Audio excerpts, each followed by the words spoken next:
যুদ্ধ থামলেও ইসরায়েল ও যুক্তরাষ্ট্রের সঙ্গে ইরানের উত্তেজনা এখনও কমেনি। ইরানের পরমাণু কর্মসূচি নিয়ে এখনও ক্রমাগত চাপ দিয়ে আসছে যুক্তরাষ্ট্র, কিন্তু ইরানকে আলোচনা টেবিল পর্যন্ত নিতে পুরোপুরি ব্যর্থ হয়েছে ট্রাম্প প্রশাসন।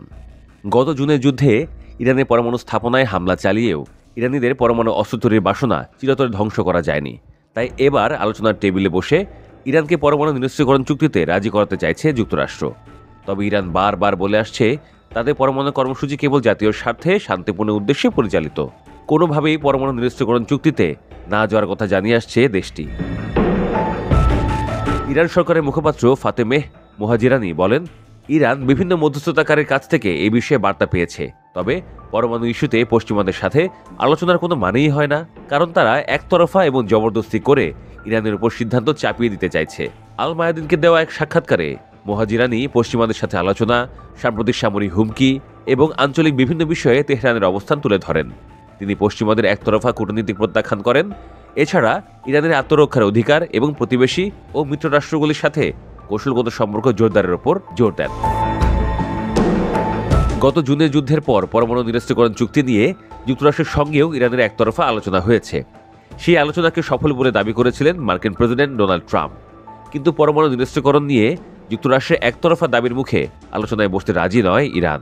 ইরান সরকারের মুখপাত্র ফাতেমেহ মোহাজিরানি জানান, আলোচনার জন্য বারবার বার্তা পেলেও পশ্চিমাদের সঙ্গে আলোচনা অর্থহীন, কারণ আলোচনা নিয়ে পশ্চিমাদের বক্তব্য এখনও একতরফা। আর সত্যিকারের আলোচনা হতে হলে উভয় দেশের স্বার্থ রক্ষা করে যৌথ বোঝাপড়ার ভিত্তিতে হতে হবে। তার দাবি, গত কয়েক বছরে ইরান প্রমাণ করেছে যে তারা আলোচনা, শান্তি ও আন্তর্জাতিক যোগাযোগে আন্তরিক, কিন্তু পশ্চিমাদের একতরফা নীতির কারণে ইরান আলোচনায় বসতে রাজি নয় বলেও সাফ জানিয়ে দেন তিনি। এদিকে ইরান আলোচনায় না বসলে আবারও হামলা চালানোর হুঁশিয়ারি দিয়ে আসছে যুক্তরাষ্ট্র।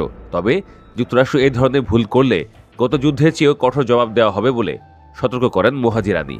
তিনি বলেন, এমন হামলা আবার হলে আগের চেয়েও শক্তিশালী জবাব দেওয়া হবে। ইরান নিজেদের জনগণের নিরাপত্তা, ভূখণ্ডের অখণ্ডতা ও রাষ্ট্রের সার্বভৌমত্ব রক্ষায় কাউকে ছাড় দেবে না।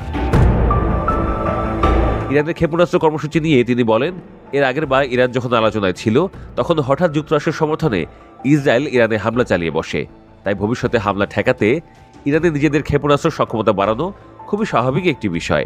সাম্প্রতিক হামলায় যে দুর্বলতা প্রকাশ পেয়েছে, ইরান এখন সেই দুর্বল জায়গাগুলো ঠিক করছে বলেও যুক্তরাষ্ট্র ও পশ্চিমা মিত্রদের সাবধান করেন তিনি। পরমাণু ইস্যুতে যুক্তরাষ্ট্রের সঙ্গে আলোচনা নিয়ে ইরান সরকারের মুখপাত্রের এমন কড়া জবাবের পর দুই পক্ষের মধ্যে দ্বিতীয় ধাপের আলোচনা এখন অনেকটাই অনিশ্চিত বলে মনে করছেন বিশ্লেষকরা।